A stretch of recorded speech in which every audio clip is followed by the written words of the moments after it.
Let's jump right in, shall we? Welcome to The Explainer. Today we're tackling something that I know for a fact affects pretty much every single one of us. Distraction. I mean, we all have these big dreams and goals, right? But living in this modern world, a world literally overflowing with smartphones, endless notifications, and just general overthinking, well, holding your attention on those goals, it feels harder than ever. Your mind just kind of gets slowly weakened by it all. And that leads to this incredibly frustrating cycle where we start a million things, but we finish absolutely nothing. But hey, here is the good news, and really the core concept we're unpacking today based on some fantastic source material. Focus is not this rare, innate gift that you're just magically born with or without. It's actually an actionable, highly trainable system. We do this all the time, right? We look at those super highly productive people and we just think, wow, they just have natural focus. Lucky them. But this quote, it absolutely shatters that massive myth.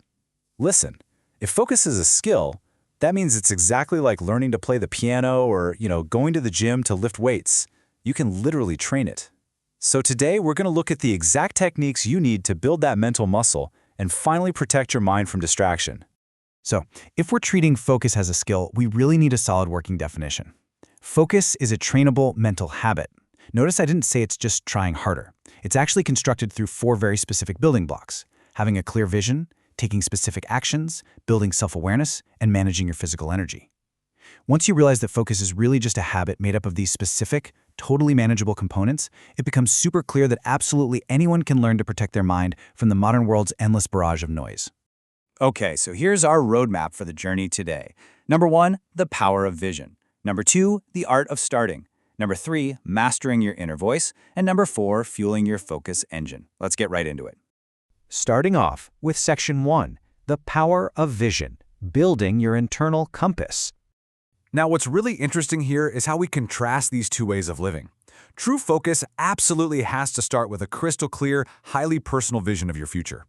Think about living automatically. That's when you wake up and just move blindly through your day without any real direction. When there's no clear future mapped out in your head, laziness and excuses naturally take over. I mean, why wouldn't they? Your brain literally has zero reason to resist distraction. But then, compare that to living with direction. The source material points out this fascinating psychological truth. Your brain follows pictures, not just words.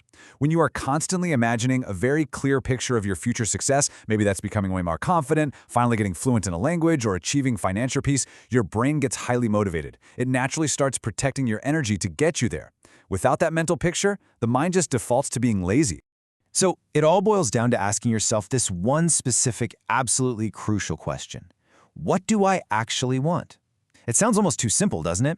But you'd be amazed how many people lose their focus simply because they're exhausting themselves, chasing goals that don't even belong to them. They're just following trends, or bowing to what society expects, or trying to match what looks cool on social media. But let me tell you, it is incredibly difficult to stay focused on a life you don't truly deep down want.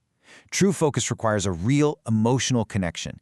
It demands that you pursue goals that deeply matter to you. Because when the goal actually matters to your heart, you naturally step up and protect your attention. Moving right along to Section 2, the art of starting, bypassing mental paralysis. Oh, this is the exact moment almost all of us lose our focus.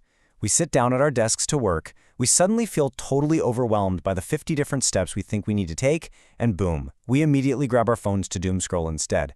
We're sitting there waiting for perfect clarity to strike. But think about driving your car at night. You absolutely cannot see the entire road all the way to your destination, right? You only see that one small patch of light right in front of your bumper. But guess what? That small light is completely enough to keep you moving forward. Well, life and focus work the exact same way. You don't need to see the whole shebang. Taking action creates momentum, and the clarity you're waiting for, that actually comes after you take that first step. And this brilliantly illustrates exactly why the way we frame our actions matters so much. Saying something like, "I want to improve my English," is a totally vague goal. When you feed that to your brain, it just gets confused. It starts asking, wait, how? When are we doing this? Are we doing grammar or vocabulary? And because of all that confusion, your brain just delays the action and, you guessed it, procrastinates. But a specific goal, something like, "I will practice speaking English for 20 minutes every evening," that gives your brain super clear instructions. It instantly removes all that heavy mental pressure and confusion. Specificity creates direction, and direction creates unshakable focus. So here's a challenge for you. Whenever you feel that massive wave of overwhelm hitting you and you feel your focus slipping away, I want you to ask yourself this exact question. What is the smallest step I can take right now? Not tomorrow, not next Monday, right now. Seriously, maybe it's literally just reading one single page or simply opening up a blank document on your laptop. Your brain feels so much safer when a task feels easy and simple. Taking just one tiny action creates immediate momentum, and that momentum is the birthplace of real focus. All right, that brings us to Section 3, Mastering Your Inner Voice, Mental Maintenance. So as soon as you actually start working, the noise inside your head usually kicks into high gear. And the impact that our internal dialogue has on our literal biological ability to concentrate is profound. So many of us are out here trying to force ourselves to focus while our inner voice is screaming, "I'm useless, I always fail at this." But just think about it for a second. If a real person followed you around your house, insulting you all day, would you feel motivated to get any work done? No way, of course not. Negative self-talk completely drains your mental energy. Instead, the source material highly recommends shifting to caring self-talk. You literally need to treat yourself like a student being guided by a kind, patient teacher. A good teacher corrects your mistakes, sure, but they also encourage you. By speaking kindly to yourself, your brain actually physically relaxes, and that creates a safe mental environment where your concentration can actually survive and thrive. Now, a brilliant, really tangible way to actually manage that noisy inner voice is through journaling. If your mind feels like a messy, cluttered room full of stress and scattered thoughts, just keeping it all locked up in your head only creates more chaos. These 3 simple journaling steps act like a mental release valve. First off, just write honestly. Don't worry for a second about sounding smart or having perfect grammar. Literally just dump the thoughts onto the paper to empty your mind. Second, look for patterns. You can't fix a distraction if you don't even know what's causing it, right? Maybe you'll notice you always lose focus on days when you sleep in late. And third, jot down what you are grateful for. That shifts your brain entirely away from negativity.